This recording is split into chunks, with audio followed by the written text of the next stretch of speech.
here down and now at the Royal Enfield stand with a very tasty looking Land Rover Defender. That is very, very, very nice. I do like it. But Land Rovers aside, we've got a very nice Bullet Trials in the back.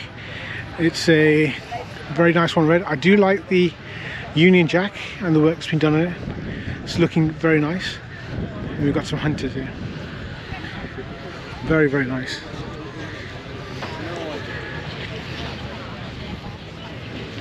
Got to be something said. It's just something that's just so easily accessible. Something that's just so easy. It's just something that you come on it, even sitting on it. It's just so easy to sit on. Simple, to the point. Very nice. Then you got Meteor. Thinking of economical rides. And Buddy. Very nice. Another classic 350. I do. And you've got people who want to go on the experiences coming through. You've got classic. Oh, good old Himalayan. I don't know what time though. And then you're coming down here to the twins. Shotgun, Super Meteor.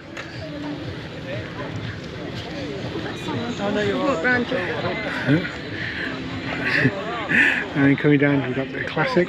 It does look, even with them all looking side by side, I think it's actually something down. I mean, it's just amazing how they've taken one engine, done so many different things with it, and it's just fulfilled the use. Oh, that's a new bear. And this is a new bear. I've not seen one in person yet, but I do think it's very, very good looking. Nick Sanders has just gone round had a very nice tour in them. It looks like it's a very nice place to be. I do like the grip there.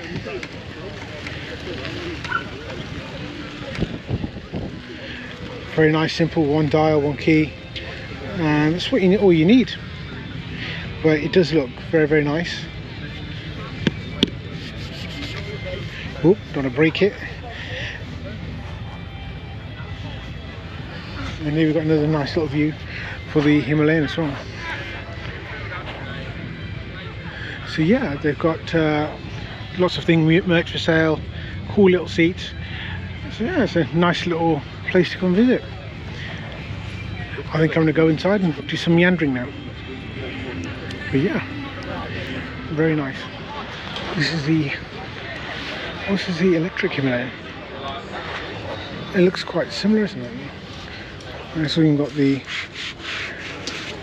Well, if you want to have a kid sitting in the front, that'd be quite good. I think, yeah, there's quite a lot of similarities in the Himalayan, but I think it's changing down here.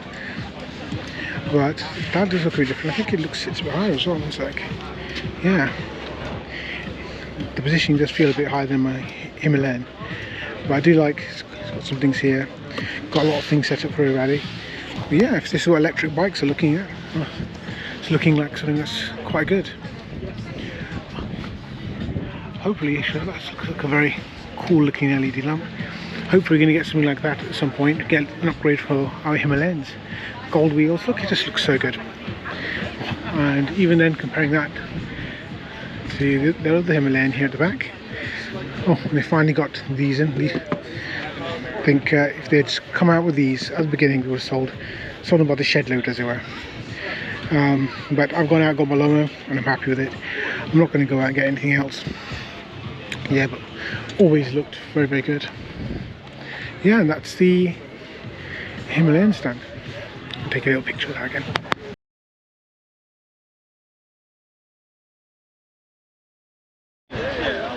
Well, at the Liat stand, we all like our gear, and they've got some really nice, cool stuff.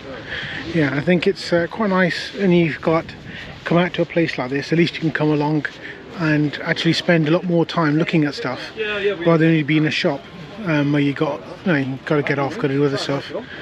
And so yeah, it looks like very, very nice stuff.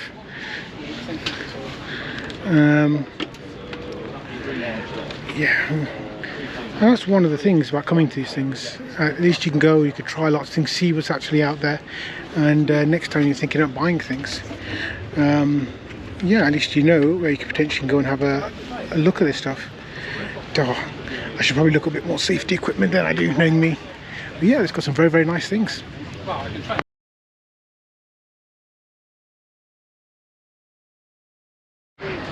And welcome to the Suzuki stand, where they have a deck chair made for giants.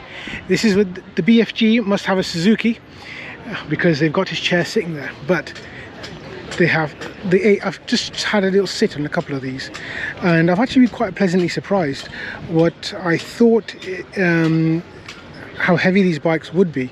It's not as bad as I was expecting. So it was the same thing. I was dead impressed with the 8 as well. It's extremely comfortable, and so yeah, they've got different models here. They've got the it's the 1050 DE, and you got the 1050 Tour. So there's like some very, very, very nice, and that's a DRZ, and I think that's one of the ones that's a lot of people are interested in. A lot of people have been waiting for this.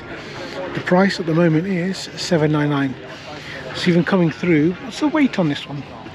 Fuel, curb mass, 150 kilos. So it's very similar to the KTM. So I think 150 kilo range, 400 cc is getting quite a sweet spot for a lot of people. But yeah, I mean, brilliant bike, Suzuki's. I'm genuinely tempted, but that's one of the things of coming here. You're opening your mind, expanding your knowledge, and learning more and more. Yeah, but brilliant time at the Suzuki stand. Really enjoyed that.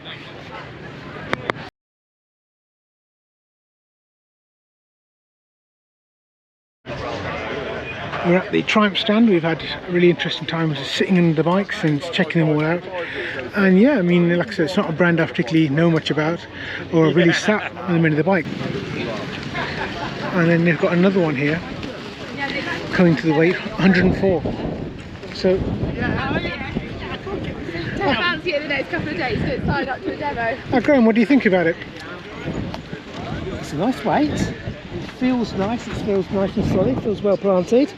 For a short little person like me, then it's a bit too tall, but it's a serious piece of kit. If you look on the YouTube videos for the people who are riding them for the works teams, they seem really impressed and they're getting good performance straight away. So yeah, I think it's a bike to be reckoned with. But I'm dead. I mean, even with that one, that's the 450 over there. Yeah. And that's 116 kilo, I think it was. Compared to everyone else's 450s, I think Suzuki's the DRZ, and same thing with the one that They're all heavier. they're all heavier. 150 KTMs, the This Enduro. is because these are out and out competition bikes. Yeah. That one there, for example, is purely for motocross, Yeah. but these are for proper enduro competition bikes. So you'll have short service intervals, it'll have compromises like that, but that's all part of keeping them ultra light. But yeah, they're lightweight. They feel really solid. Apparently this one's slightly shorter. So, yeah. Oh, the 450. Yeah, I can tiptoe it. So the 450 is shorter than the 250. Well, this one is, yeah. Yeah. But it may well be that this has got slightly different springing on it. Okay. Because I was just talking to the lady there.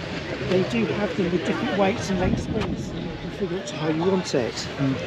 It's quite simple the controls, isn't it? It's just It'll got probably have speed, number of hours on it rather than miles. Yeah. Because with bikes like this, your service intervals are dictated by the number of hours on them. So I'll have very basic information like that. So the other ones, the KTM and Suzuki, they'll be much more suited for The ones that we were looking at were more road bikes. This is an out-and-out competition. Okay. competition. Yeah. Yeah, I think Triumph are doing some very interesting things. yeah, I'm like that. So come along. Like that. We'll try and watch Graham getting off now. Getting off. See, it's not too bad, was Do it? that. Yeah. It was dead not too bad. But if that wasn't things like that, you'd be really laughing at me. Yeah, but got some interesting stuff here at Triumph. It was really solid.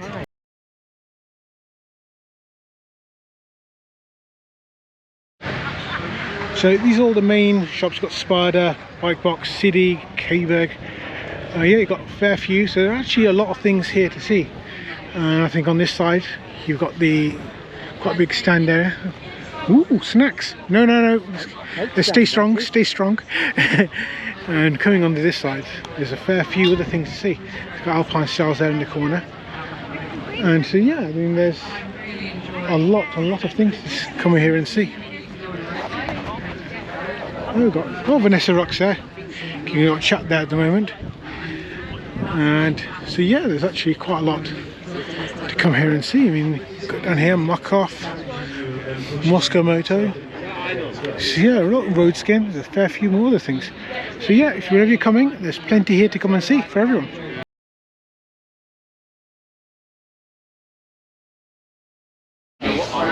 Here is just a simulation for the And here we're going to see Quinn Peaks trying an Alpine Star Tech Air off-road airbag.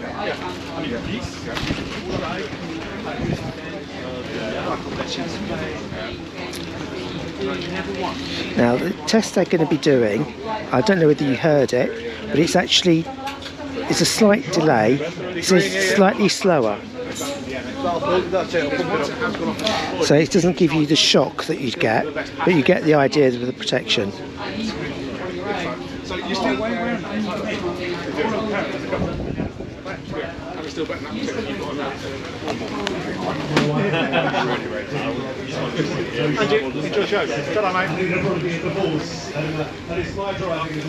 have a small buckle here, just to keep the chest here. It's not too bad. It feels quite well. I think it's, Yeah, I think you'll find arms. those are adjustable though. If I remember rightly, those are adjustable. The Dakar guys were like right at the waist.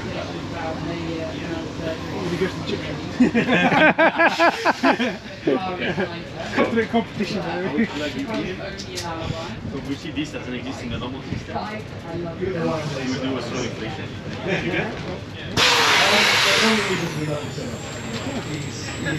Is it possible to leave him like that and keep him here? Come back, come back. So you see you have the full chest to read Yeah. You wouldn't film one with helium for a laugh. I don't think Alpine Star's factory would be happy with you. You just get a bit of pressure there, so you can feel it's inflating. You're a little bit, you don't get on chest, I've got more pressure on the arm, Yeah. you feel it more there. But I don't feel anything, even the back from it's looking at it. It's not But not make you look big. I'm already big, mate. I don't need any help. That's cool. Thank you very much. Well, I think because the price is how comfortable it is without anything. One of those things I've tried in the past, they had more structured movement, or they felt big and chunky. This one just feels like they've got more some quite. So you feel comfortable? Yeah, I feel like it. Yeah. I mean, I can just happily just take that as it is. As I said, like it has been developed with guys that race for 2 weeks in a row, like from morning to evening. So yeah, it's the team works to make it very comfortable. Because my body armour is the Bionic X, or whatever they call it. I can't remember which one they call it, but mine obviously hasn't got an airbag in it. But you're just so comfortable. So it's dead cheeky, have you even got a tail? Yeah, yeah. So we can do the one where don't keep moving. You can insert that, can you? And then it inflates when he panics. And so what's great on this system, you have 2 cartridges, so you can inflate 2 times without touching. Can you? Yeah. There is already 2 installed cartridges, and then it's a full set of C certified armor. So even you already have all the passive protection on the chest and the back that are really impact protection. They are level 1. Okay, and is there level 2 version of this one? I mean, without the airbag, yes, but level 1 plus the airbag, like really give a huge, like more like 15 times. It's quite comfortable. Yeah. Walk off now. And they're easy to put on and off as well. That's the other thing I thought about Alpine Stars. Especially on the side, because I'm a 50-inch chest. So one of the things I find with a lot of things is that you always have to compromise. So I have it right in the body and then wrong in the arm. And so with this one, I think there's enough in it. It's one of the rare times I've just bought some shirts, and it's right in the chest. It was like too tight in the arm. Okay. And so like this one feels nice in the arm, a nice chest. I rarely ever get the combination. I have this one right, but that one right. So yes. quite happy with it. How much are they? So the retail in pounds is just a little bit below 1,000. Okay. And then that allows you two inflations with it, and then after that you have to send it back? No, you can replace the cartridge yourself up to four times I can tell you so. Yeah. Okay. So that's 8 inflations in total? No, it's 4 or 6 inflation this one. Okay. It's still quite reasonable. It's still quite good. Okay. And because the system is meant to be in the desert, like it's anyway not blocking the seal. So we recommend like 4 inflations before check. But like in the Dakar sometimes we go up to 10 inflations because people are in the fields and actually it works. It works more than this. It's just a security. But if you are on a trip somewhere, like even if you inflate 4 times, you can still inflate more times. And so like if I was somewhere in Europe, for example, can I go to any places that do this and they can service it and fix it, or you have to send it back to somewhere special? No, you can just do it yourself. No, I mean after you fix Oh. inflations. Yeah, so or you send to Italy, back in Italy, or we start to open some service centers. But also in the package there is a valve that you can plug in yourself and you can double check the integrity of the bag. So there's a valve you place, then you put some pressure on it, you measure, you see how much the pressure drops or how fast the pressure drops, and depending on the results, you understand that there is something to do, you need to ship it back, or you can still use it. No, I'm quite impressed. It's, I think I bought one of your armoured before. Yep. This is a lot more comfortable than this one. Also, it's quite light.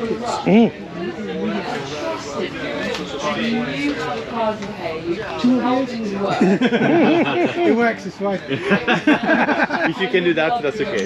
That's what's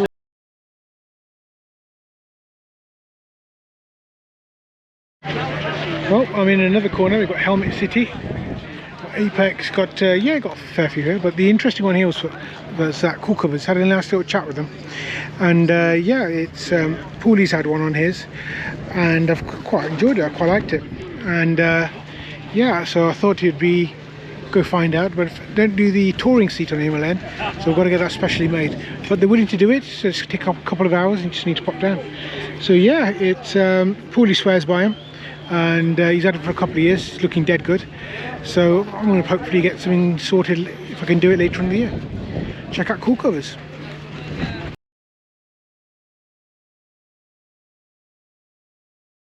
Hello, and we are at the Krieger stand, and I've seen a Krieger fully loaded for the Himalayan, so I thought, well, I've got to show this now, haven't I? But they've actually got Pacific Krieger straps here. So the Pacific straps for the made especially for the Himalayan. So you can see this one, it's like 2 18s on, and yeah, it's sitting quite well, nicely away from that exhaust, which is what we want it to be, isn't it, Graham? Yes, we don't like the cooking of our ice luggage. I mean, it doesn't put the damper on your day. I mean, like our kebabs and our chips cooked and our luggage dry. It survived that really well. Yeah, Survived better than the exhaust did, actually. we just had a really interesting conversation, and Graham's been telling some stories, just how tough and durable. I have to agree. I mean, I've got the US 5 that I've used as my tank bag, and it's fantastic. The quality's there, but like I said, it's always with the price. It was £80 or £90 just for that little 5-litre bag. It's some serious money. You do pay for it, but like I said, the quality is there, and hopefully it'll give you many years of service. Yeah, I think Krieger do make some fantastic stuff. Great British company, and and I try and support the locals where we can. I think it's nice how it's actually put that on as well. A bit lower than I like it. I don't think I'd make that choice in putting my own bag in. I think I would probably prefer a bit higher. But yeah, so you've got interesting, different way of setting it up there. Would never have thought of setting it up like that. But yeah, it's something to see, and that's check out the Krieger stuff. They've got lots of stuff here, and they've got a fair few bikes. They're showing all the different setup for their equipment. So yeah, brilliant stand at Krieger.